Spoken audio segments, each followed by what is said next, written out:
오늘 함께 나눌 말씀은요, 에베소서 2장에 있는 말씀인데요. 1절 말씀 우리 한 목소리로 함께 읽어보도록 하겠습니다. 그는 허물과 죄로 죽었던 너희를 살리셨도다. 그는 허물과 죄로 죽었던 과거예요. 너희를 살리셨도다. 살리셨다 이거는 현재예요. 여러분 여기서 교회의 정체성을 찾으셔야 되는데, 교회는 뭐 하는 곳이에요? 죽이는 곳이에요? 살리는 곳이에요? 살리는 곳인 줄로 믿습니다. 우리 믿음으로 선포해 볼까요? 교회는 살리는 곳입니다. 교회는 살리는 곳입니다. 아멘. 여러분 사랑하는 우리 주원교회가 살리는 교회 되시기를 주님의 이름으로 축복합니다. 그런데 여러분 중요한 게 있어요. 우리 지난 시간에도 함께 말씀을 나누었지만 그노시스가 있고 에피그노시스가 있어요. 살리는 교회 알아요. 에피그노시스는 정확하게, 명확하게, 확실하게 뭘 살리는 거죠? 생명. 아멘. 죽었던 너희를 살리는, 죽음에서 생명으로 인도하는 교회 되시기를 주님의 이름으로 축복합니다. 근데 여러분 이게 첫 방향을 잘 잡으셔야 돼요. 신앙생활은요, 교회는요, 죽었던 우리를, 죽었던 나를 살리는 게 하나님의 목적인 거예요. 여러분 저는 확실하게 믿어요. 말씀을 믿고요, 교회 안에서 질병이 치유될 것을 믿습니다. 하나님의 역사가 나타날 것을 저는 확실하게 믿어요. 문제가 해결되어지고 여러분의 삶 속에 하나님의 역사가 확실하게 임할 것을 확실하게 믿어요. 근데요 여러분, 이게 우리의 방향과 목적지는 아니다라고 하는 사실이에요. 여러분 이해가 되세요? 교회는요 치유의 목적을 가진 교회가 아니에요. 문제 해결을 위해서 세상에서 부귀영화를 누리기 위한 수단으로서의 교회가 아니다라고 하는 거예요. 교회는 죽음에서 생명으로 살리는 교회인 줄로 믿습니다. 그러니까 여러분 신앙생활을 하는데 이 방향을 잘 설정하셔야 돼요. 제가 영화 어린이집 운동회를 참여했는데요, 3살, 4살 아이들이 달리기를 하는 거예요. 근데 3살, 4살 아이들이 다 크기가 달라요. 키가 큰 친구도 있고 달리기가 빠른 친구도 있고 느린 친구도 있고 다양하잖아요. 여기에 꽃가루를 하나 세워놓고요, 여기서부터 뛰는 거예요. 그리고 꽃가루를 돌아서 이렇게 다시 와야 되는 거예요. 근데 아무리 달리기가 빠른 친구도, 아무리 키가 큰 친구도, 아무리 튼튼한 친구도 저 꽃가루로 향해야 되는데 엄마한테 달려가요. 여러분 애들이 3살, 4살 애들이 엄마한테 달려. 이 꽃가루로 가야 내가 여기를 돌아야 되는데 다른 애 꽃가루로 달려가요. 여러분 너무나 웃기잖아요. 여러분 교회가 이런 곳이에요. 교회가 우리가 글로 가면 안 돼요. 우리의 목적지는 여기에요. 생명이에요. 우리를 살리기 위해서 예수님이 오셨어요. 우리는 이 예수님께로 나아가야 돼요 하면서 그 3살, 4살짜리 선생님이 손을 잡고 일로 가야 돼, 일로 가야 돼, 일로 가야 돼, 일로 가야 돼, 일로 뛰어야 돼, 일로 뛰어야 돼 하는 거예요. 여러분 우리 주원교회가 그 일을 감당하는 교회 되시기를 주님의 이름으로 축복합니다. 우리는 이리로 가는 거예요. 생명으로. 예수님이 이를 위해서 오셨다라고 하는 거죠. 여러분 예수님이 이 땅에 오신 이유는요, 성경에 수두룩하게 우리에게 가르쳐 주셨어요. 여러분도 잘 알고 계실 거예요. 생명을 주려고, 살리려고 예수님께서 오셨다라고 하는 거죠. 밑에 있는 말씀 읽어볼게요. 도둑이 오는 것은 도둑질하고 죽이고 멸망시키려는 것뿐이요, 내가 온 것은 양으로 생명을 얻게 하고 더 풍성히 얻게 하려는 것이라. 인자가 온 것은 잃어버린 자를 찾아 구원하려 함이라. 여러분 수차례 예수님은 이미 우리에게 말씀하셨어요. 나는 생명을 주려고 왔다라고 주님께서 선포하셨죠. 여러분 십자가의 목적을 아세요? 예수님의 방향은요 처음부터 이 십자가로 향했어요. 예수님께서 이 땅에 오심으로 인해서 이 십자가를 향해서 달려가는 거예요. 우리의 죄값을 대신 치러워 주시려고, 살리려고. 여러분 너무나 쉽게 생각해 볼까요? 예수님이 오시기 이전에 치유의 역사가 있었을까요? 없었을까요? 나아만 장군이 나병에서 치료를 받았어요? 못 받았어요? 받았어요. 여러분 부자가 될 수 있었을까요? 없었을까요? 예수님 오시기 이전에 이삭이라고 하는 사람이 거부가 되었을까요? 못 되었을까요? 되었어요. 여러분 우리가 이걸 알고 있음에도 불구하고 자꾸 방향을 잘못 선택해요. 예수님이 오시기 이전에도 치유가 있었고, 죽은 자가 살아났고, 부자가 되었고, 형통하게 되었고, 하나님의 역사가 있었어요. 그러면 예수님께서 왜 오셨냐? 무엇 때문에 오셨냐? 목적이 무엇이었냐? 방향이 무엇이었냐? 살리려고 왔다라고 하는 사실이죠. 여러분 오늘 1절 말씀을 다시 한번 읽어보니까 그가 허물과 죄로 죽었던 너희를 어떻게 하셨대요? 살리셨대요. 죽었던 나를 살리셨다는 거예요. 죽었다는 것은 과거예요. 근데 살아난 건 현재예요. 그러면 여러분 지금 너무 중요한 말씀이거든요. 여러분은 죽어 있습니까? 아니면 살아 있습니까? 살아 있습니다. 살아 계세요? 죽었던 너희를 살리셨도다라고 바울이 선포하고 있어요. 죽었나? 살았나? 이 지금 코로 숨을 쉬고 있다고 살아났다, 육체의 이 생명을 말하는 게 아니에요. 그러면요, 여러분 오늘 이 말씀 속에서 꼭 깨달으셔야 돼요. 죽은 게 뭐냐?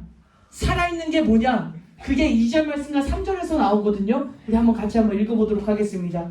그때는요, 죽었던 때예요. 죽었던 때에 너희는 그 가운데서 행하여 이 세상 풍조를 따르고 공중의 권세 잡은 자를 따랐으니 곧 지금 불순종의 아들들 가운데서 역사하는 영이라. 전에는 우리도 다 그 가운데서 우리 육체의 욕심을 따라 지내며 육체와 마음이 원하는 것을 하여 다른 이들과 같이 본질상 진노에 왜요 여러분? 은혜가 좀 안 되세요? 말씀들이 이렇게 힘없이 읽으시죠?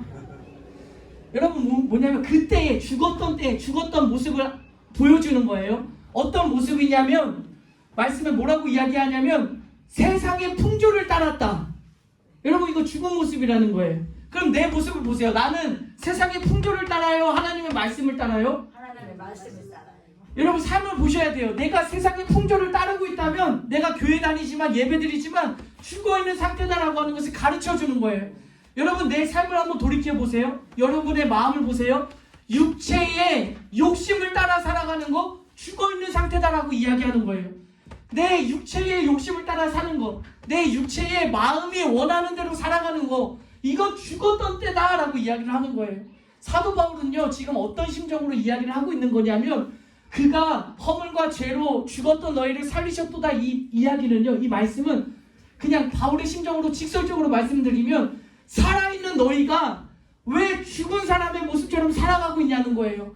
왜 세상의 풍조를 따르냐는 거예요. 왜 육체의 욕심을 따라 살아가느냐.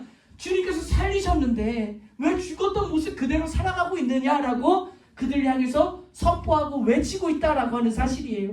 여러분 우리는 살리셨어요. 그러면 이제 살려내신 삶을 살아가야 될 줄로 믿습니다. 근데 이게 구체적으로 말씀을 해주는 거예요. 여러분 세상의 풍조를 따라 살고 계시지 않습니까? 여러분 육체의 욕심을 따라 살고 계시지 않습니까? 육체와 마음이 원하는 것을 위해서 살아가고 있지 않습니까? 그때 사도 바울은 외치는 거예요. 교회요, 그건 죽은 모습이라고. 세상의 풍조를 따르지 말라고. 육체의 욕심을 따라 살지 말라고. 육체와 마음이 원하는 대로 살아가지 말고 하나님을 우리를 살리셨으니 그 의도하신 뜻하신 대로 살아가자라고 선포하고 있는 줄로 믿습니다. 여러분 이 모습이요 출애굽기에 너무나 분명하게 드러나는 말씀이에요. 하나님께서요 애굽에서 그들을 출애굽 나가게 하셨어요. 여러분 노예로 힘든 삶도 있었지만 무엇이 가장 핵심이었냐면 이 이스라엘 사람들이 애굽화 되어 가고 있는 거예요. 거기서 400년이라는 긴 시간 동안 자꾸 애굽화 되어져 가요. 예배가 되지 않아요. 일해야 돼요. 또 애굽 사람들이 섬기는 신을 섬기니까 잘 되니까 애굽 신을 섬기게 돼요. 애굽화 되어가고 있는 그 이스라엘 백성들을 건져내야겠다라고 말씀하시죠. 그래서 포인트가 뭐였냐면 우리가 나가서 하나님께 예배드리겠다, 제사드리겠다라고 이야기하면서 출애굽을 시키는 거잖아요. 여기서 건져주셨어요. 애굽에서 건져주셨단 말이에요. 근데 출애굽기 보니까 이스라엘 사람들이 계속해서 문제가 생길 때마다 뭐라고 이야기해요? 애굽으로 돌아갈 걸, 애굽이 좋았던 걸, 지금보다 애굽이 더 나았던 걸 자꾸 죽었던 모습을 계속 상기시키면서 그게 좋았다라고 이야기를 하거든요. 여러분 이게 우리의 모습이다라고 하는 거예요. 주님께서요 우리를 살리셨어요. 근데 우리는 여전히 죽었던 모습 그대로 세상의 풍조를 따르고 마음의 육체의 욕심과 육체의 마음이 원하는 대로 행하기를 원하는 삶을 살아가고 있다라고 하는 거죠. 여러분 여기서 시작하셨으면 좋겠어요. 우리의 방향이 여기서부터 시작하셨으면 좋겠어요. 이게 아니야, 나는 말씀을 따라 살아. 아니야, 나는 언제나 주님만을 살아. 아니요, 주님께서 다 알고 계세요. 근데 여기서 은혜가 뭐냐면 4절부터 시작되어져요. 4절 말씀 한번 읽어볼까요? 긍휼이 풍성하신 하나님이 우리를 사랑하신 그 큰 사랑을, 여러분 저도 기도문을 쓰는데요, 좋은 말은 다 갖다 붙여놨어요. 여러분 느껴지세요? 4절 말씀 다시 한번 읽어볼까요? 긍휼이 풍성하신 하나님, 그냥 하나님 해도 되는데 긍휼이 풍성하신 하나님이 우리를 사랑하셨다라고 하면 되는데, 우리를 사랑하신 그 큰, 와, 하나님이 이 풍성한 은혜로 우리를 큰 사랑으로 사랑하셨다라고 이야기를 하고 있어요. 그러면서 4절부터 10절까지 쭉 말씀하시면서 구원은 하나님의 선물이다, 믿음은 하나님의 선물이다, 우리의 행위로 난 게 아니다, 하나님께서 이 어마어마한 사랑으로 우리를 살리셨다라는 내용이거든요. 무슨 이야기냐면요, 우리가 하나님께 이쁜 짓을 해가지고 하나님께 막 예쁜 모습으로 예뻐드리셔서 야, 너무 예쁘구나, 내가 너희를 살려야 되겠다, 이 말씀이 아니라라고 하는 거예요. 그 큰 사랑으로 인하여 라고 하는 이 말씀은요, 내가 세상의 풍조를 따라 살아가, 내가 예수님을 만났음에도 불구하고 계속 이 육체의 욕심을 따라 살고요, 이 육체의 마음이 원하는 대로 살아. 하나님이 원하시는 대로가 아니라 내 육심에 원하는 대로 계속 살아가. 근데 이 모습 속에서 하나님은 내가 너를 살리겠다고 작정하시고, 살리시겠다고 계획하시고, 실행하시고, 도장을 찍으셨다는 거예요. 이게 말도 안 되는 일이에요. 여러분 정말 있을 수가 없는 일이에요. 하나님께 잘해서 하나님께 복받는 신앙이 아니라 하나님이 싫다고 떠났다고요. 나는 애굽이 더 좋다고, 그때가 더 행복했다고 자꾸 떠나만 가는 그 사람들을 향해서 내가 너희를 살리겠다고 하나님께서 선언하신 말씀인 줄로 믿습니다. 그러니까 내 행위가 자랑할 게 하나도 없어요. 나는 세상의 풍조를 따랐기 때문인 줄로 믿습니다. 여러분 여기서부터 시작하셔야 돼요. 그러면 내가 세상의 풍조를 따라고 육체의 욕심과 육체와 마음이 원하는 대로 살아갔는데 어떻게 살리셨어요? 어떻게? 이 사랑을 깨닫지 못하면요, 여전히 이렇게 예배드리지만 세상에 나가서는 여러분 세상을 따르면서 사실 거예요. 이 큰 사랑을 깨닫지 못하면요, 여전히 우리는 육체의 욕심과 마음이 원하는 대로 살아갈 수밖에 없을 거예요. 여러분 이 사랑은요, 예수님의 사랑이에요. 여러분 이렇게 생각해 볼까요? 예수님과 무엇과 비교할 수 있을까요? 예수님과 전 세계에 있는 모든 돈을 다 끌어모아서 예수님과 그 돈들과 비교한다면 뭐가 더 귀해요? 뭐가 더 소중해요? 아, 살짝 고민하시면 안 되는데 이 세상에 막 아름다운 보석들, 신기한 것들, 좋은 것들 다 갖다 놓고 이거 선택할래, 예수님 선택할래 하면 우리는 마음이 흔들리고 자꾸 눈이 여기로 가지만, 예수님이라고 하는 존재는요, 이 세상 그 무엇과 비교할 수 없는 존재예요. 그 무엇과도요, 그 무엇과도 비교할 수 없는 예수님이 이 세상에 오셨어요. 그리고 영광 받으신 게 아니라 고난의 길을 걸어가시는 거예요. 살리겠다고. 조롱하는데 가시멜로가 씌우면서 얼굴에 침을 뱉고 제비뽑기 하고 있는데, 아니야, 그래도 나는 너희를 살릴 거야. 내가 너를 살릴 거야. 반드시 살릴 거야. 라고 하면서 이 십자가의 길을 계속해서 뚜벅뚜벅 걸어가셨다고요. 이 이해할 수 없는 이 사랑을, 대속해 주신 이 사랑을 깨닫지 못하면요, 여러분 계속해서 반복되어지는 이 반복의 신앙생활을 하게 되실 거예요. 근데 하나님께서 원하시는 건요, 살리셨다는 거잖아요. 근데 왜 죽었던 모습대로 또다시 그렇게 살아가냐? 라고 말씀하고 있는 거잖아요. 여러분 이 말씀이 어떤 말씀이냐면요, 죽어있는 사람에게 명언을 이야기해요. 세상에서 가장 존귀한 말들을 막 쏟아내요. 사랑해야 된다고, 용서해야 된다고, 우리 함께 가야 된다고. 죽어있는 사람에게 말하면 그 말씀에 힘이 있을까요? 없을까요? 없어요. 여러분 내 마음속에요, 세상의 풍조를 따라 살아요. 육체의 욕심과 육체의 마음이 원하는 걸로 가득 차 있어요. 이걸 성경에서는 지금 죽은 모습이라고 이야기하거든요. 이 죽은 모습 속에 말씀을 살아있는 하나님 말씀이 전해져도 죽은 사람이 그게 들려줘요, 안 들려줘요? 안 들려줘요. 왜? 죽어 있으니까, 숨을 못 쉬니까, 들리지가 않으니까, 그렇게 살아갈 수가 없으니까. 그래서 여러분, 아무리 수많은 말씀들이 쏟아지는 이 풍년의 시대를 살아가고 있어도요, 아무리 유명한 목사님들이 그렇게 좋은 말씀들을 쏟아내셔도요, 죽은 사람이 그 말씀 들으면 들려져요, 안 들려져요? 안 들려져요. 그러니까 여러분, 우리 먼저는요, 살아나셔야 돼요. 살아나셔야 돼요. 그래야 말씀이 들려질 줄로 믿습니다. 그래야 그 말씀을 붙들고 살아갈 줄로 믿습니다. 살아나는 방법은요, 하나님께서 다 하셨어요. 다 하셨어요. 그러면 우리가 해야 될 건 뭐냐면요, 맨 마지막에 있는 고린도전서 9장에 있는 말씀인데요, 여러분 권면드리고 싶어요. 정말 여러분들을 사랑하는 마음으로 권면드리고 싶은 것은요, 집에 돌아가셔서 이해가 될 때까지, 또 때로는 내 눈에서 눈물이 흐를 때까지 이 말씀 한번 읽어보시기를 권면드려요. 오늘 다 설명드릴 수는 없군요. 마지막 27절만 한번 읽어볼게요. 27절입니다.